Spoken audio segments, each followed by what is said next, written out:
what one of my guests just said to the other. You're the one who got me into this mess. And so I have vowed to not make this a mess for anybody. We're going to have a great conversation here on Colorado Conversations today with Ashley and Deb Beck. So Deb has been living with Parkinson's for a long time, and Ashley has decided to do something big to help the Parkinson's cause. And when I say big, I'm talking about elevation-wise. She's going to climb one of the highest mountains in the world, and so we're going to talk to them about that on this episode of Colorado Conversations. First off, thanks to both of you for joining me today. I'm excited to learn more about what led up to all this. And so Deb, I want to start with you. If you can, tell me about your Parkinson's journey. How long have you been living with this? How has it manifested itself? Well, we first discovered it about 2016 because I was an avid hiker and I was a fast-paced walker, and what I would do is just for no reason crash to the floor or to the ground. Wow. And so in August of 2017, about 6-7 months after my neighbor told me, here's a list of the best neurologists in town, you've got Parkinson's, you need to book it. Wow.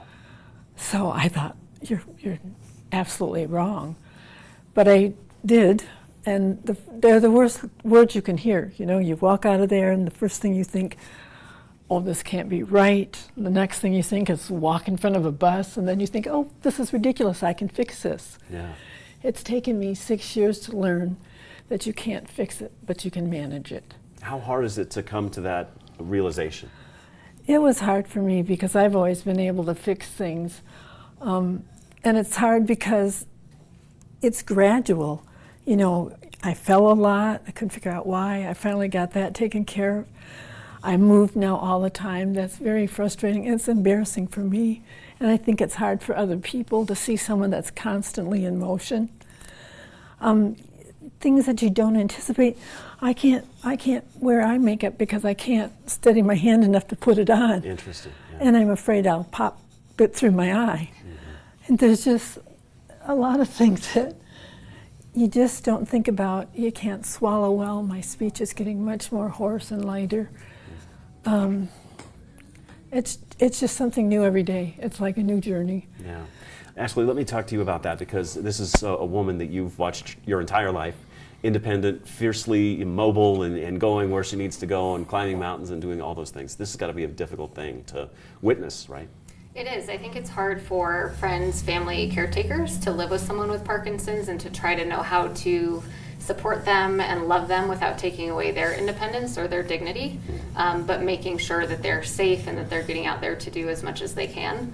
But it's heartbreaking to see, I think, the emotional toll too. The depression, the anxiety, not just with my mom, but any number of people that I know. It's hard to realize what you could once do so easily that now you can't. Yeah. Let's talk about that, Deb, because what about the anxiety? What about the depression? I mean, I'm sure that once it sets in, the life-changing news, it's really hard to come to grips with. The depression has been bad for me for the last 2 years. It is truly something I thought I could handle and live with. I finally, for the first time, have put together a team. I didn't think I needed a team. So I have a neurologist that specializes in movement disorders as well as Parkinson's. I have a person that I guess they call talk and walk therapy that I see about once a month. And I have a physical therapist or a trainer that is helping me because I have no balance. And that's been fairly new within the last year, the balance. The one thing about, and I think this is true of any disease, is stress can really rack you up, and once you crash and burn, it's hard to get back. Okay. I had a really rough year a couple of years ago, and I lost my mom last year. Yeah. So I crashed and burned, and it's taken me all this time, from April of 2024 to now, to be able to at least sit kind of still again. But I swallowed my pride. I came in with a cane today. Yeah. I'm trying desperately not to use it. I use trekking poles instead. Okay. But, you know, you have to do it. I'm sure you don't consider yourself a vain person in any way, but vanity probably does come into play with Parkinson's, right? Oh, I think so. I think that you don't realize all the things you can't do. I can't roll over in bed. I have a terrible time getting out of bed. I can't get in and out of a car easily. I have a friend who is a remarkably accomplished person who is in my boxing class. And he's just gone into a horrible depression. And what started his is he fell, and he looks like somebody used him as a punching bag. He is so terribly bruised. So those are things you don't anticipate, and yet they happen. One of the things you mentioned when you first reached out about what's going on with the two of you is the fact that there's a lot of people in the Denver area living with Parkinson's, and some good resources here too, right? Tell me about that. We have some great resources. The Parkinson's Association of the Rockies, and sometimes people get it mixed up with the Parkinson's Foundation, but the Parkinson's Association of the Rockies is doing an amazing job of providing all kinds of classes for exercise. Boxing. I take a class that literally just helps me swing a leg and clap a hand. Basic things, but things that I can't do anymore. So I think they're wonderful. Davis Finney Foundation in Boulder, they do all types of bike races and bike riding, even those people with Parkinson's. So this, if you're going to have it, this is a good place to live. Since the diagnosis, have you been surprised by the number of people you hear about who also are living with Parkinson's? Yes. In fact, my dear friend we share the same birthday, about 10 years difference in age, she also was diagnosed with Parkinson's. We used to work together. We thought, was it in the water? Where did this come from? Right.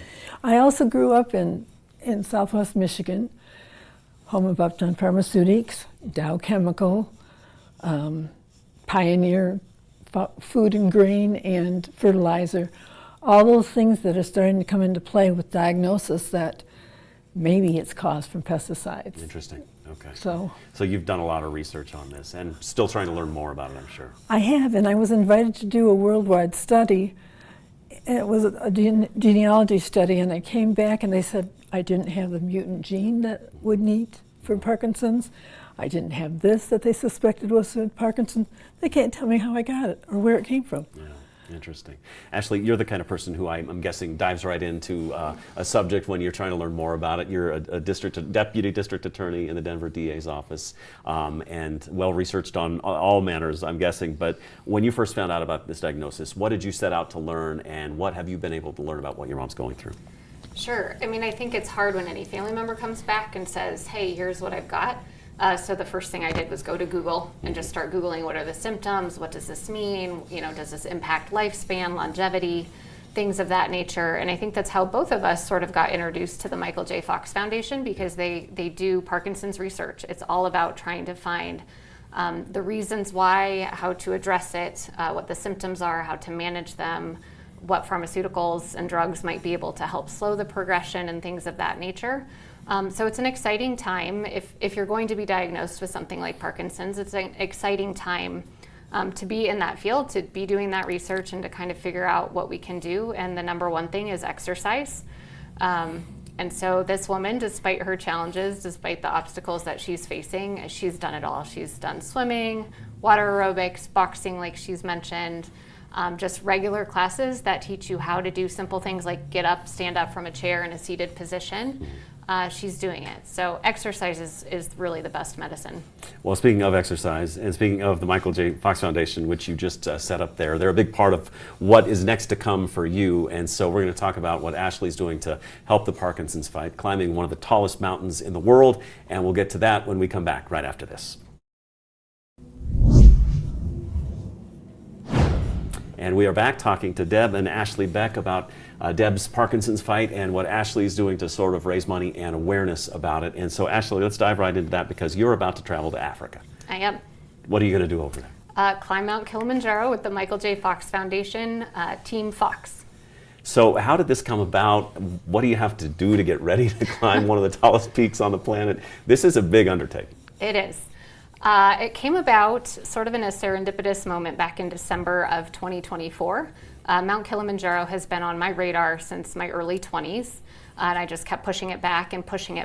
And I was actually in the midst of planning my trip when I got the Michael J. Fox Foundation for Parkinson's Research annual publication. And there just was a little blurb about one of their fundraising expeditions going to Kilimanjaro in September of 2025. So it just seemed like a nudge from God or just too good to pass up. So I decided to call, apply, sign up, and the rest is history. Okay. So the goal here is to raise some money, right? There's a Yep. fundraising goal. Where are you in the goal? How much are you trying to raise? My goal is at least 20,000. There are 10 members on our team. Each person is responsible for raising at least $10,000. Okay. I'm at 17,150. I think in huge part to the generosity of my colleagues at the Denver DA's office. Very nice. Some fantastic friends from college, and again, just learning how many people Parkinson's impacts. The sense of community and the ripple effect that has been great, but I'm still looking for more. Okay. So what can people do to donate? They can go to the Michael J. Fox Foundation. There's a specific link. I think it's give.michaeljfox.org/Ashley-Beck Okay.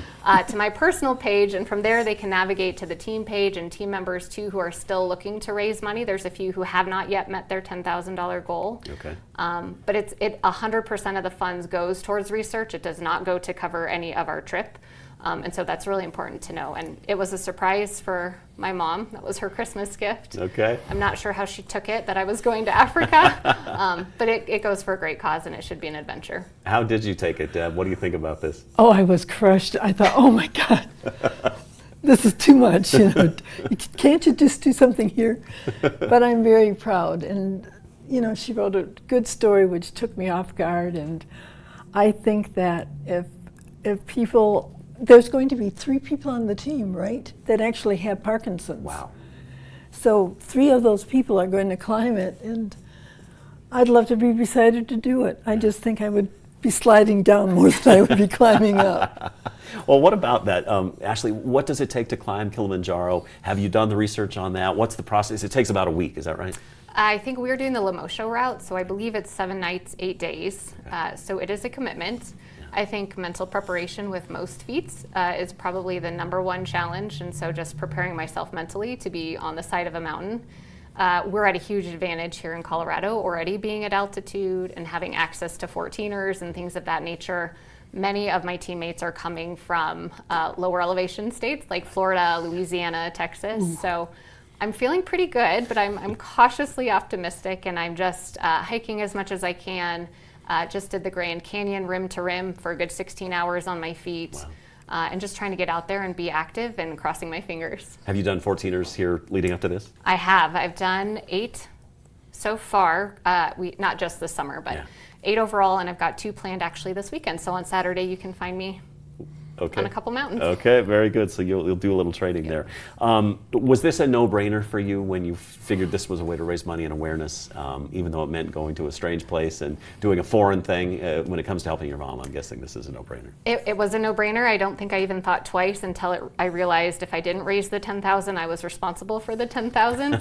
So then it became oh gosh, what did I just do? Most expensive trip of my life. But it all goes to, again, a great cause. And I think it's important to talk about and to raise awareness because so many people feel like they're in a silo, that nobody else has this, that nobody else is dealing with this. And just through this process of fundraising and reaching out to people, again, it's been amazing to find out how many people's lives this touches, especially in the Denver area. Well, and you talked about the Michael J. Fox Foundation. Tell me more about that foundation. Deb, I'll ask you because he's been such a obviously visible advocate for folks who are living with this. But yet people might not know much about his foundation. He is incredible. He literally has given his name to almost every research project available for Parkinson's. Yeah. And he funds it, puts his money where his mouth is. Yeah. I think one of the hardest things for me, I've not watched his movie still. Mm-hmm. I don't want to do that. Yeah. I haven't read his book because in the beginning I didn't do anything with any Parkinson's people, no groups. Interesting. I stuck with everything recreational, all the old normal stuff, quote, because I didn't want my brain to think this is what I was going to become. But it is. I mean, it's different for every person, but it is. Yeah. So he knows all that because he had early onset. So he literally has put every ounce of energy and knowledge, I think, that he has, and he's taught the people that doing the research that, not everybody is the same. It's very complicated. Yeah, I think it's so relatable too, because we see Michael J. Fox. We remember him from his youthful prime and Back to the Future, or whatever, and we've watched the progression of his disease over the years, and we see how it can really change somebody. But to see somebody that's so willing to be visible about that and put it all out there, it's got to be inspiring for somebody. It is. Yeah. And what have you learned about the foundation that is really so inspiring for you?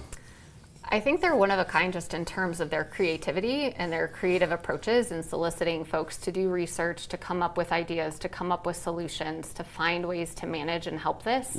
I mean, their goal obviously is really a cure, but in the interim, they're looking at short-term solutions to just make it more manageable for people living with it. And the way they use their money is just, it's top-notch. It really does go to research. They've done some great studies that have resulted in drugs that are in use today. Yeah.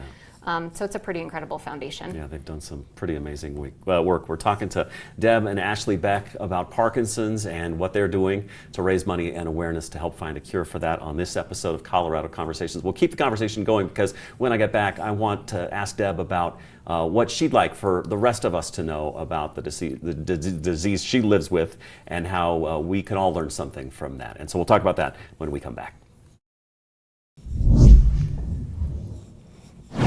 We are back continuing our conversation about Parkinson's with Deb and Ashley Beck. Deb's been living with Parkinson's for a long time. And Ashley, you talked about this before, but when you first Googled this, you were trying to find all kinds of answers about this. What do we know about Parkinson's? And Deb, I'll ask you first about living with it. How does it affect lifespan?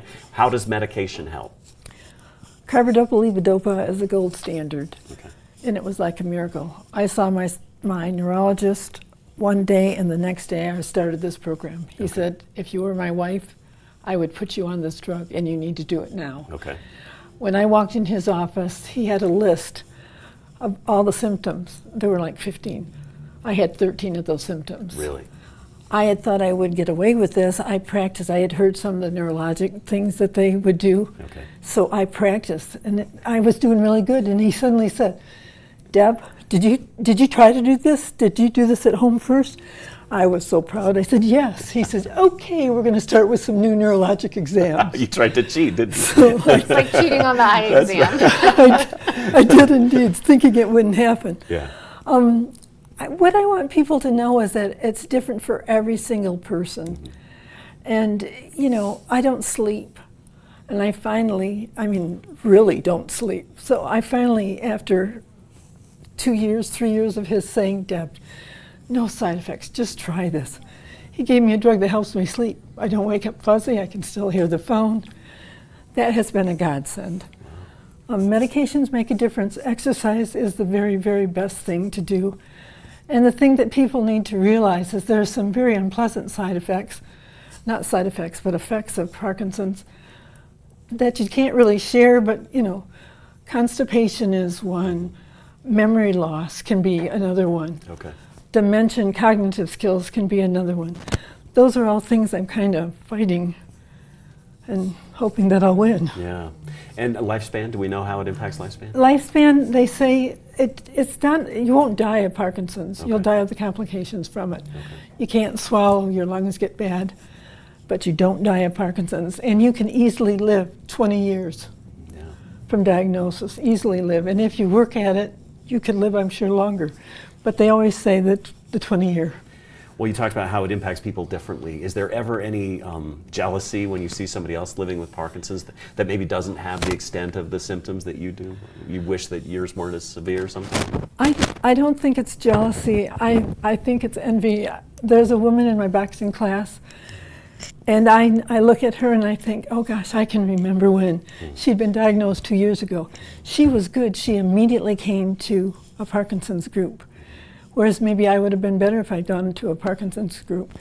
I don't participate in a support group because right now support groups can be very beneficial, but there's a downside sometimes too. Yeah. So right now I just think, okay, if I've already lived 10 years with this that we know of, I can live another 10 years. We're just going to keep steady on pace. But you've been able to manage the mental health impacts of this. So much so good, yeah. Very good. I'm sure, Ashley, you are immensely proud of your mom. And describe that pride for me when you see that all the efforts that she takes to sort of manage this in the way that she has.